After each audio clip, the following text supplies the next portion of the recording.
Everyone, మేమైతే కనకమహాలక్ష్మి తల్లి దర్శనం అయ్యాక ఫుడ్ కోసమని జగదంబ అయితే వెళ్ళామండి. అక్కడ బిర్యానీ ఒక దగ్గర చాలా చాలా బాగుంటుందంట.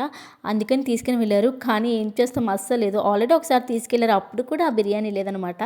ఇంకా మేమైతే మిస్ అయిపోయాం. ఇంకా వేరే దగ్గర అయితే నేను మా జదిత్య పాప అయితే ఫ్రైడ్ రైస్ తీసుకున్నాం అనమాట. మా వారైతే చికెన్ బిర్యానీ తిన్నారు. ఫుడ్ టేస్ట్ అయితే చాలా చాలా బాగుంది. 100 రూపీస్కి వర్తబుల్ ఏమో అనిపించింది నాకైతే. రెస్టారెంట్లో అయితే 1000 పెడతాం కానీ బట్ ఏమీ తినేటట్టు ఉండదు. మీరేమంటారు? మరి మా అమ్మాయికి అయితే బాగా నచ్చిందనమాట ఫ్రైడ్ రైస్. ఫుడ్ తినేసి ఇంకా జగదంబాకి అయితే వెళ్ళాము. దేనికోసం అనుకుంటున్నారు? మోస్ట్ ట్రెండింగ్ ఐటమ్ అండి ఇన్స్టాగ్రామ్లో ఇప్పుడు, ఇయర్ మఫ్ కోసం అనమాట. ఇంక ఎక్కడ చూసినా పెద్దవాళ్ళు చిన్నవాళ్ళు అందరూ ఇదే కదా పెట్టుకుంటున్నారు. ఇంకా మా పాప అస్సలు ఊరుకోవట్లేదు, నాకు కావాల్సిందే అని చెప్తుంది అనమాట. దాన్ని మర్చిపోదామన్నా సరే, ఎక్కడ ఏ షాప్లోకి ఎక్కడికి వెళ్ళినా సరే అవే కనిపిస్తున్నాయి.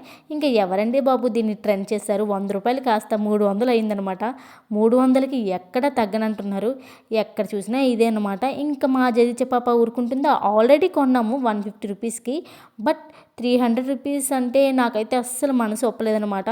150 రూపాయలు కొన్నాను, 100 రూపాయలు కొన్నాను కదా అని. ఇంకా మరి ఏం చేస్తాం, పిల్లల కోసం చచ్చినట్టు కొనాల్సిందే కదా. ఇంకా ఇయర్ మఫ్ పెట్టుకొని తెగ సంతోషపడిపోతుంది అనమాట మా జదిత్య పాప. ఇంకా అది పెట్టుకొని ఎంత క్యూట్గా కనిపిస్తుందో నాకైతే. మీ దగ్గర కూడా ఇది ఉందా? ఉంటే కామెంట్ చేసేయండి. అంతే వీడియో. Bye guys.